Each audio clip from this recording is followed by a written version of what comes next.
Donc, on va faire un peu une rétrospective par rapport à ce qu'on a dit déjà, parce que là, ça sera la suite de Caïn et Abel. On a parlé notamment par rapport à Caïn et Abel, on a parlé par rapport au sacrifice. Donc, il fallait qu'on puisse être un sacrifice, en fait, un sacrifice de bonne odeur, c'est-à-dire que pour que Dieu puisse s'arrêter en fait sur l'offrande de Gédéon, il fallait qu'il y ait en fait des critères. Il ne s'est pas arrêté seulement parce qu'il lui avait offert une offrande comme ça, non. Parce qu'il avait aussi, il faut présenter en fait le premier-né. On avait vu qu'avec l'histoire de Caïn et Abel, qu'on va relire aussi que, en fait, quand on arrive devant les seigneurs, il faut apporter en fait le premier-né. Et on avait vu la différence en fait avec Caïn, c'est qu'il avait en fait offert les produits de la terre. Là, on va avancer encore dans notre marche parce que la parole va me dire que quelle utilité vous serait si je veux parler seulement en parlant en langue, mais si je ne veux parler pas par révélation, par doctrine, par prophétie et par connaissance. Donc c'est ça vraiment où Dieu parle, c'est là où Dieu nous donne tout simplement sa semence, c'est là où Dieu nous donne cette grâce-là. Donc qu'on puisse être attentif pendant ce moment-là et que Dieu puisse nous faire grâce. Déjà hier, nous étions déjà à la retraite, Dieu nous a fait grâce. Personnellement, moi ça m'a fait du bien, j'espère que ça vous a fait aussi du bien, cette retraite-là. Et c'est des choses qu'on doit... ça doit être en fait une habitude dans la vie en fait, d'un chrétien. Nous, surtout dans cette génération perverse, que ce soit par rapport aux jeunes, que ce soit par rapport à ces moments-là, on ne peut même pas se permettre en tant qu'enfant de Dieu même de faire un mois même sans retraite, un mois même sans jeûne. Parce que cette chair-là, elle va toujours réclamer les choses. Et si l'esprit n'est pas assez disposé, malheureusement, c'est la chair qui va prendre le dessus. La parole va dire que la chair est faible, mais c'est l'esprit maintenant qui est bien disposé.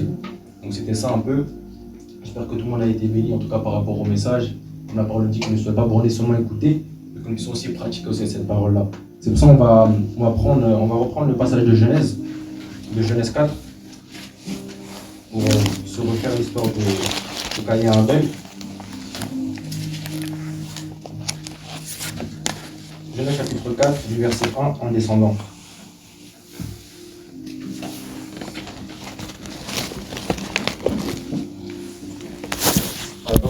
Ève, sa femme, conçut et enfanta Caïn, et elle dit, j'ai formé un homme avec l'aide de l'Éternel. Elle enfanta encore son frère Abel. Abel fut berger, et Caïn fut laboureur. Au bout de quelque temps, Caïn fit à l'Éternel une offrande des fruits de la terre. Et Abel, de son côté, en fit une des premiers-nés de son troupeau et de leur graisse. L'Éternel porta un regard favorable sur leur tête et sur son offrande. Lui ne porta pas un regard favorable sur Caïn et sur son offrande. Caïn fut très irrité et son visage fut abattu. Et l'Éternel dit à Caïn, pourquoi es-tu irrité et pourquoi ton visage est-il abattu? Certainement, si tu agis bien, tu relèveras ton visage. Et si tu agis mal, le péché se couche à la porte et ses désirs se portent vers toi. Mais toi, domine sur lui. Cependant, Caïn adressa la parole à son frère Abel, et comme il était dans les champs, Caïn se jeta sur son frère Abel et le tua. Amen. Donc là, comme on avait vu que en fait, Abel c'était un berger, donc il avait son troupeau, et que Caïn en fait avait les produits de la terre. Donc en fait, lui il a offert en fait les produits à la terre. Donc on va voir que Caïn, du coup, c'était l'aîné. On va voir du coup que Abel aussi c'était du coup le cadet le plus jeune. Mais à travers cela, en fait, dans la parole de Dieu, on va nous faire comprendre qu'il y a toujours en fait cette, entre guillemets, pas cette inimitié, mais il y a toujours cette chose-là où le plus jeune en fait va prendre soit le droit d'aînesse, soit il va prendre ce droit-là en fait sur son frère. Et ça se répète beaucoup dans les Écritures. Nous allons prendre un premier passage dans Exode chapitre 4, verset 22. Exode chapitre 4, verset 22.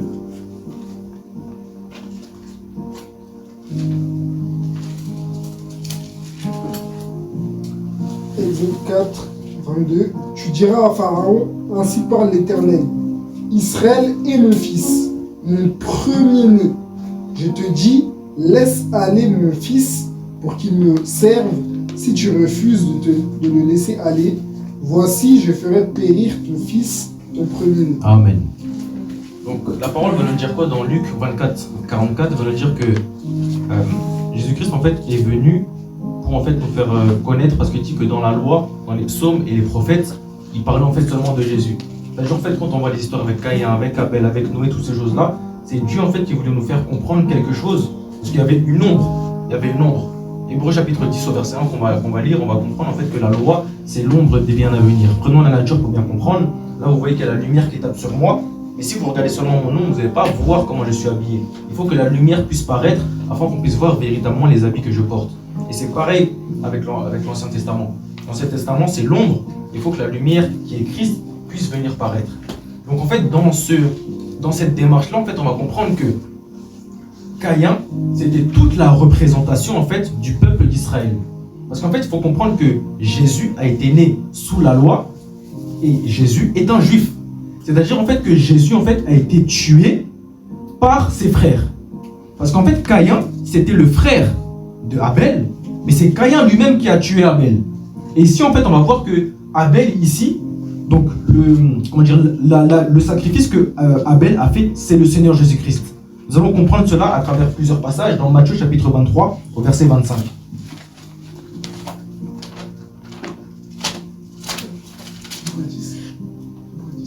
Matthieu chapitre 23. Si je peux lire.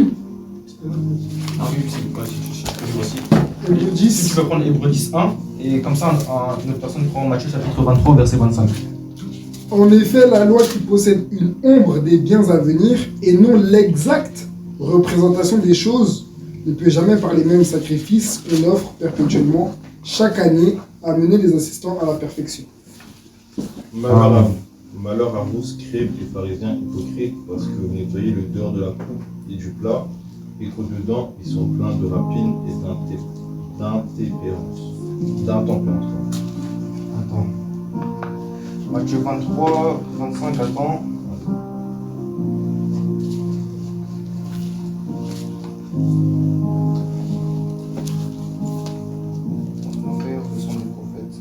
Non, je voulais prendre le si, je crois que tu peux juste me prendre le passage où on dit que le peuple d'Israël a tué Abel. Mais on va prendre un deuxième passage, donc dans 1 Corinthiens chapitre 15, versets 45 à 46. Mais avant de lire William, par rapport au passage que Géraud a souligné, on va nous dire qu'en fait la loi, ça possédait en fait une ombre des biens à venir, et non l'exacte représentation des choses qu'on offre perpétuellement. En fait, ils offraient en fait des sacrifices, le peuple d'Israël. En fait, ici on va comprendre que en fait, Caïn, qui représente en fait le peuple d'Israël, offrait en fait des offrandes en fait de la terre. C'est-à-dire que à chaque fois en fait que le peuple d'Israël a péché, il devait amener un agneau afin d'être tout simplement pardonné. Parce qu'on va comprendre que en fait, tellement en fait que la loi a produit la colère, c'est un passage de Romains que nous allons prendre, la loi en fait produit la colère. C'est-à-dire que pendant tout le temps de la loi, en fait, c'était tout le Seigneur Jésus-Christ et Dieu. Donc Dieu était en colère en fait contre le peuple d'Israël, il était en colère contre tout le monde. Mais il fallait que le véritable sacrifice puisse venir. Donc nous comprenons en fait, c'est pour ça que Caïn a tué son frère Abel. Parce que, vu que Caïn, lui, c'était les produits de la terre, et que Dieu a eu seulement le regard favorable envers Abel, et on va voir que le véritable Abel, c'est le Seigneur Jésus-Christ. Amen. Amen. Matthieu 23, verset 34. Ah, 34, ok, merci. C'est pourquoi voici, je vous envoie des prophètes et des sages et des scribes. Vous tuerez et crucifierez les uns, vous battrez de verges les autres dans vos synagogues, et vous les persécuterez de ville en ville, afin que retombe sur vous tout le sang innocent répandu sur la terre depuis le sang d'Abel le juste jusqu'au sang de Zacharie, fils de Barachi, que vous avez tué entre le temple et l'autel. Amen. Donc ici, on nous dit que ici, parce que là, on nous dit que afin que retombe sur vous tout le sang innocent répandu sur la terre depuis le sang d'Abel, le juste jusqu'au sang de Zacharie, fils de Barachi, que vous avez tué entre le temple et l'autel. Mais comprenons bien, c'est Caïn qui a tué Abel, mais ici on dit maintenant que c'est les Juifs aussi qui ont tué aussi Abel. Ce n'est pas logique. Donc ici en fait nous comprenons que Caïn ici représentait aussi le peuple d'Israël qui ont aussi tout simplement tué Abel. Maintenant dans la réalité des choses, quand on vient maintenant avec le Seigneur Jésus-Christ, on voit que Caïn c'est tout Israël maintenant qui a livré maintenant le Seigneur Jésus-Christ. Parce que la parole va nous dire quoi? Qu'il est venu chez les siens et les siens l'ont rejeté. Il y avait Caïn et Abel. Caïn et Abel étaient parmi les siens, ils étaient parmi ses frères. Mais on va voir que c'est Caïn lui-même qui le tue. C'est Caïn lui-même qui le tue. Si vous remarquez bien, ça se refait encore avec notre histoire. Joseph. Nous voyons que c'est ses frères aussi qui l'ont livré. Pour montrer ici que les Juifs, qui étaient les frères de Jésus dans le sang, l'ont aussi livré tout simplement à la croix. Parce qu'en fait, la loi a produit la colère. Ça, c'est Romains chapitre 4 au verset 15, même que nous pouvons prendre aussi. Romains chapitre 4 au verset 15. Romains chapitre 4 au verset 15 que je vais lire. Romains chapitre 4 au verset 15 qui nous dit que parce que la loi produit la colère, et que là où il n'y a point de loi, il n'y a point non plus de transgression. C'est-à-dire que tellement en fait que Caïn en fait était irrité, ça a suscité en lui en fait la colère. Nous voyons en fait que la loi a été donnée pourquoi? Pour faire comprendre en fait à l'homme qui n'était pas, qui ne pouvait jamais en fait offrir de sacrifice vivant, en fait pour montrer en fait le péché qui était à l'intérieur de lui. C'est pour ça qu'il fallait que le véritable sacrifice qui est Abel puisse venir avec son troupeau pour venir se sacrifier à la croix. Parce que la parole va nous dire quoi? Que les premiers seront les derniers et les derniers seront les premiers. Mais c'est quoi maintenant ce sens-là avec cette écriture-là? On va voir que l'aîné vient avant et que le cadet vient après. Mais que finalement, le sacrifice qui sera agréé, ça sera le sacrifice du plus jeune. Le premier est sorti, Caïn est sorti, mais lui sera le dernier. Et que Abel, lui qui est venu secondement, c'est lui maintenant qui va avoir le regard favorable. Comme nous avec l'Église. Il est venu chez les siens et ils l'ont rejeté. Dieu est d'abord venu chez Israël. Mais on va voir que les premiers seront les derniers. Parce que nous maintenant, le regard favorable est sur nous l'Église. Le regard favorable est sur nous l'Église. Et c'est pour ça qu'à la fin, après la tribulation, c'est là où le Seigneur Jésus-Christ va venir récupérer Israël. Donc on comprend que les premiers sont les derniers et que les derniers sont les premiers. C'est pour ça le dimanche dernier on avait dit quoi? Que il y a des gens, ça fait peut-être 10 ans, 20 ans qu'ils sont dans l'évangile, c'est peut-être les premiers qui sont rentrés dans l'évangile, mais malheureusement tellement qu'ils ont présenté en fait les offrandes de la terre, ils ont présenté que moi Seigneur, moi ça fait 10 ans que je suis dans l'évangile, ça fait 20 ans, tu présentes toutes tes années, et finalement dedans de toi tu n'es rien. Tu as le dos courbé, tu regardes le sol. Il faut que le Seigneur Jésus-Christ vienne et te redresse pour que tu puisses regarder le ciel. Jésus-Christ va nous dire quoi? Dans Jean chapitre 8 au verset 23.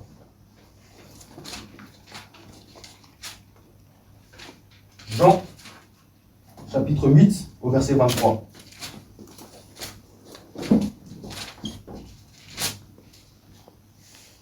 Et il leur dit, vous êtes d'en bas, moi je suis d'en haut. Vous êtes de ce monde, moi je ne suis pas de ce monde. Amen. Amen. Donc là nous voyons que quand le Seigneur Jésus-Christ est venu sur la terre, il avait les yeux fixés vers le ciel. Mais malheureusement, Caïn avait en fait le regard sur le sol, sur les choses terrestres. Il avait le dos courbé.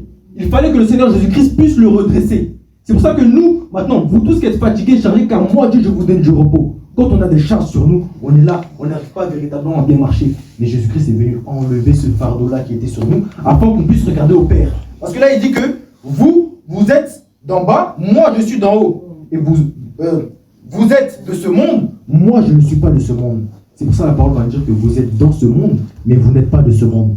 Si nous nous attachons aux choses terrestres, nous allons périr. Si nous nous attachons aux choses terrestres, notre offrande ne pourra jamais monter au ciel. Nous serons faits comme le peuple d'Israël. On offre des sacrifices perpétuellement, mais finalement, ça ne monte pas au ciel comme un parfum d'une bonne odeur. C'est pour ça qu'il a dit que tu n'as voulu ni offrande, Hébreux chapitre 10, verset 5, on va paraphraser, tu n'as voulu ni offrande ni sacrifice, mais tu m'as formé un corps. C'est pour ça que la parole va nous dire que vous êtes le temple de Dieu. Le corps que nous avons ne nous appartient pas. Celui qui détruira ce temple, Dieu aussi le détruira. Dieu le détruira aussi. Donc, si nous nous mettons aujourd'hui sous la loi, nous allons périr. Si nous sommes encore sous la loi, il y a la colère.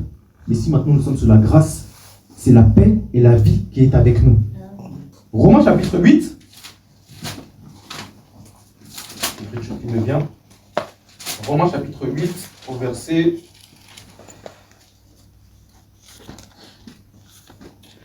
au verset 6, qui nous dit, Romains chapitre 8 au verset 6, et l'affection de la chair, c'est la mort, tandis que l'affection de l'esprit, c'est la vie et la paix. Donc on comprend ici que si nous nous attachons à nos œuvres, si nous nous attachons à la loi, le résultat c'est quoi? C'est la mort. Et la mort c'est quoi? Le salaire du péché c'est la mort, mais le don gratuit de Dieu c'est la vie éternelle. il faut que nous puissions être comme Abel qui offrons les premiers-nés pour avoir la vie éternelle. Si nous sommes comme Caïn, nous tuons Abel. Et c'est pour ça que ça va encore plus loin. Nous comprenons en fait que toute personne aujourd'hui même qui apporte un mauvais message ciblé sur la terre, il tue aussi Abel. Donc c'est-à-dire que tu tues en fait le Seigneur Jésus-Christ.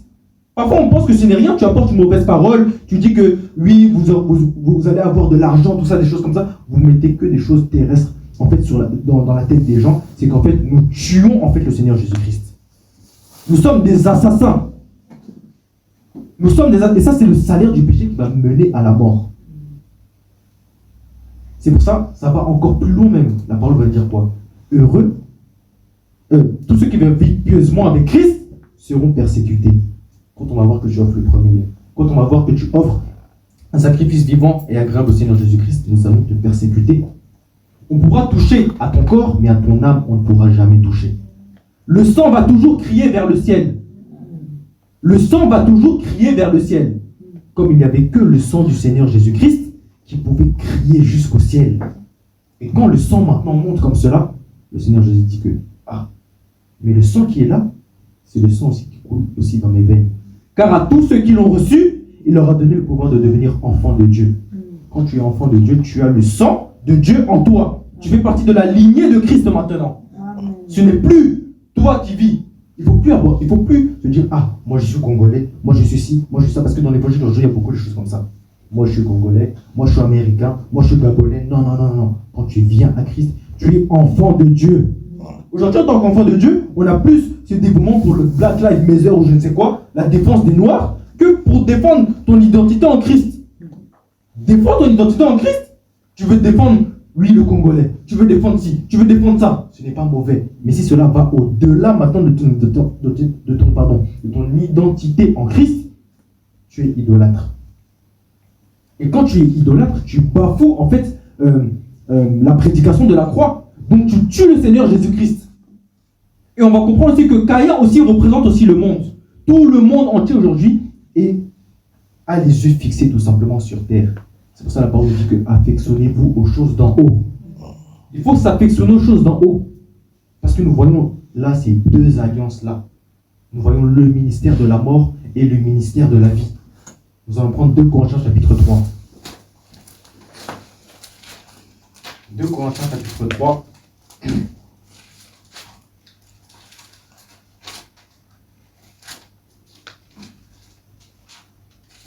Ministère de la mort, ministère de la vie. 2 Corinthiens chapitre 3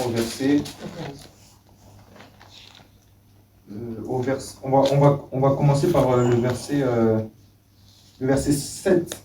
Ouais, le verset 7. Même, le verset 6 et 7. Il nous a aussi rendu capables d'être ministre d'une nouvelle alliance, non de la lettre mais de l'esprit, car la lettre tue, mais l'esprit vivifie. Or, si le ministère de la mort, gravé avec des lettres sur des pierres, a été glorieux, au point que les fils d'Israël ne pouvaient fixer le regard sur le visage de Moïse, à cause de la gloire de son visage, bien que cette gloire fût passagère, combien le ministère de l'esprit ne sera-t-il pas glorieux? Amen. Plus glorieux. Donc ici, on voit que le ministère de la lettre, le ministère de la mort, c'était la loi. Mais nous voyons que le ministère de l'esprit qui vient par la suite est bien plus glorieux. C'est pour ça même, dans la création même d'Adam, on va voir que son corps d'abord a été formé et ensuite il insuffla maintenant le souffle de vie en lui. S'il n'y avait que ce corps charnel-là, c'était foutu. Mais nous voyons qu'il était à l'image, à la ressemblance de Dieu parce qu'il avait l'esprit. Ce qui est venu avant le corps n'était pas plus glorieux que l'esprit qui allait venir ensuite. C'est pour ça qu'aujourd'hui, si véritablement nous voulons être glorieux, il faut que ça ne puisse pas être notre chair qui contrôle notre esprit, il faut que ce soit l'esprit de Dieu qui contrôle notre corps. Celui qui est venu après, c'est pour ça que le Seigneur Jésus-Christ, si tu es l'aîné, il ne va pas avoir le regard fixé sur toi d'abord. Il faut que tu sois le cadet. Il faut que tu sois l'esprit qui vient aussi par la suite pour venir assujettir encore cette chair-là. La chair est faible, mais l'esprit est bien disposé. Amen. Amen.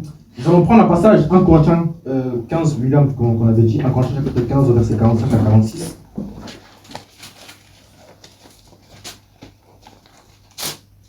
1 Corinthiens chapitre 45, 46, c'est ça. C'est pourquoi il est écrit le premier homme Adam devant une âme vivante. Le dernier Adam est devenu un esprit vivifiant. Mais ce qui est spirituel n'est pas le premier, c'est ce qui est animal. C'est ce qui est spirituel qui vient ensuite. Amen. Ici, on nous dit quoi?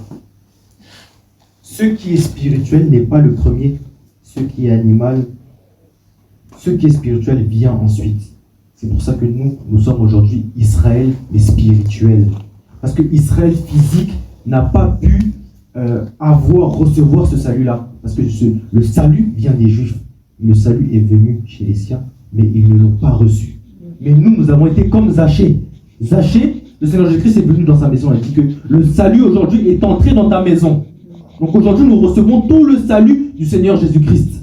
C'est pour ça qu'on dit que le second est spirituel et vient du ciel. Nous ne venons pas d'en bas.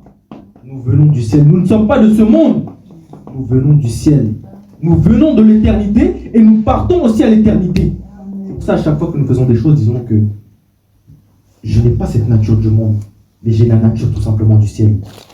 Là, nous allons parler de Caïn qui représentait tout Israël. Nous allons voir que Abel représentait aussi le Seigneur Jésus-Christ. Jean chapitre 10 au verset 11. Que nous dit la parole? Jean chapitre 10 au verset 11.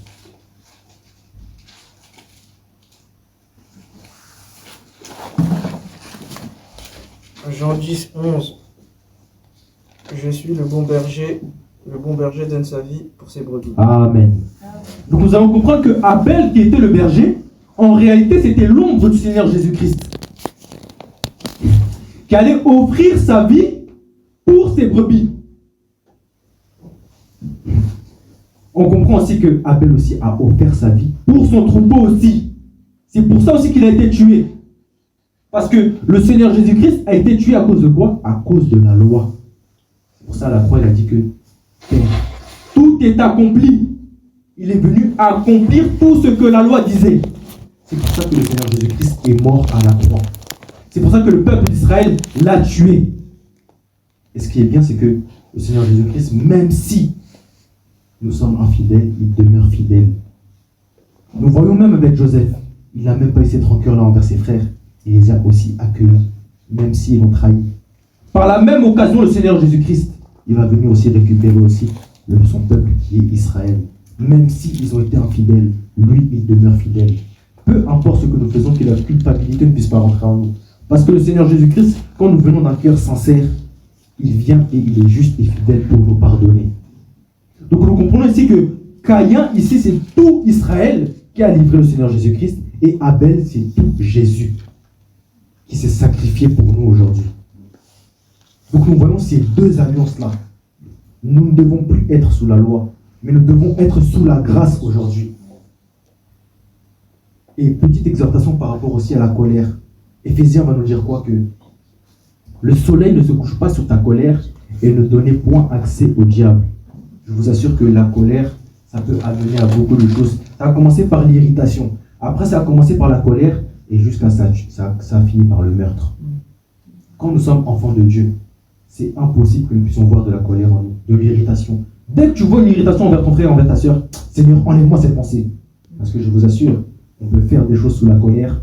Même toi, sur la colère, tu fais des choses. Mais quand maintenant tu s'agit, tu dis, mais c'était véritablement moi qui faisais cela? C'était véritablement qui a tapé cette personne? C'est véritablement qui a insulté cette personne? Est-ce que c'est véritablement moi?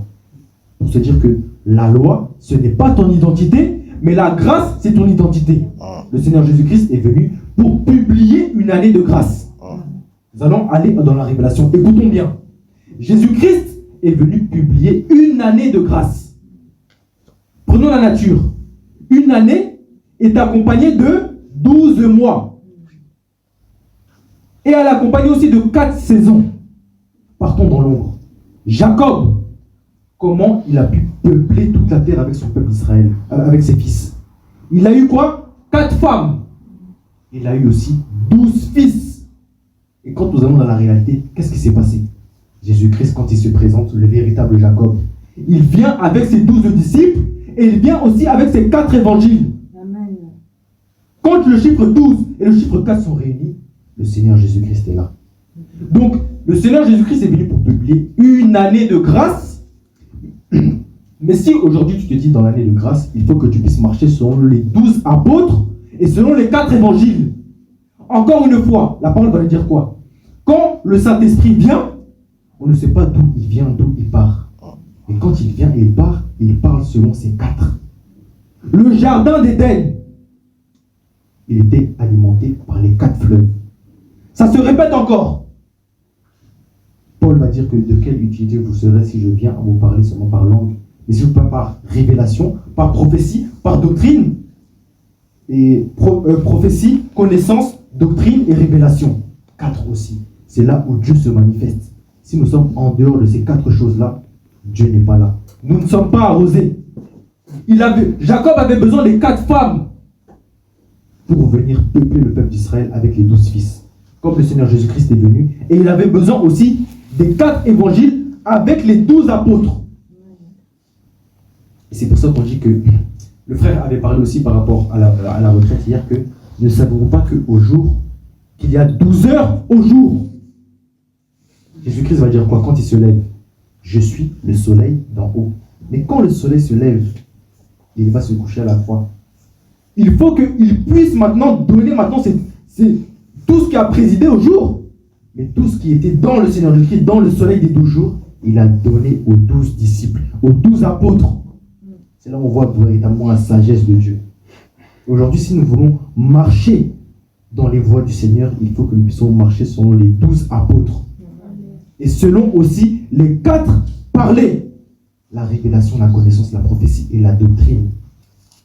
C'est là où Dieu véritablement nous dit un je t'aime pur et authentique. Un je t'aime non du monde, mais un je t'aime tout simplement des cieux. Je suis d'en haut, mais vous êtes d'en bas. Posons-nous la question. Tu es d'en haut ou tu es d'en bas? Tu manifestes la colère comme Caïn ou tu manifestes tout simplement la simplicité de la colombe comme Abel? Toutes les persécutions aujourd'hui que nous avons, La parole va me dire, excusez-moi.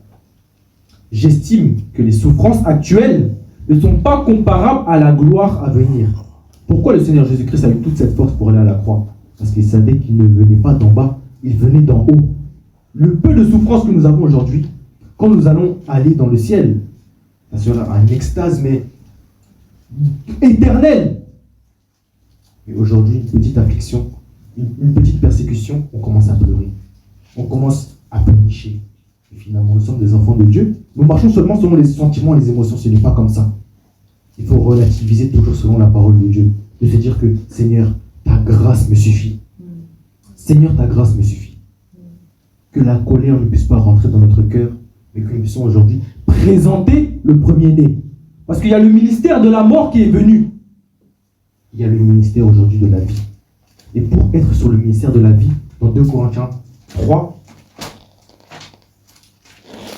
si on continue, 2 Corinthiens chapitre 3, au verset 14, on va nous dire quoi? Mais ils sont devenus durs d'entendement, car jusqu'à ce jour, le même voile demeure compte. Ils font la lecture de l'Ancien Testament et ils ne se lèvent pas parce que c'est en Christ qu'il disparaît. Jusqu'à ce jour, quand on lit Moïse, un voile est jeté sur leur cœur. Mais lorsque les cœurs se convertissent au Seigneur, le voile est ôté. Or, le Seigneur, c'est l'Esprit, et là où est l'Esprit du Seigneur, là est la liberté. Amen. Si véritablement vous dites être libre, si véritablement je vous dis être libre et que je n'ai pas Christ, je ne suis pas libre.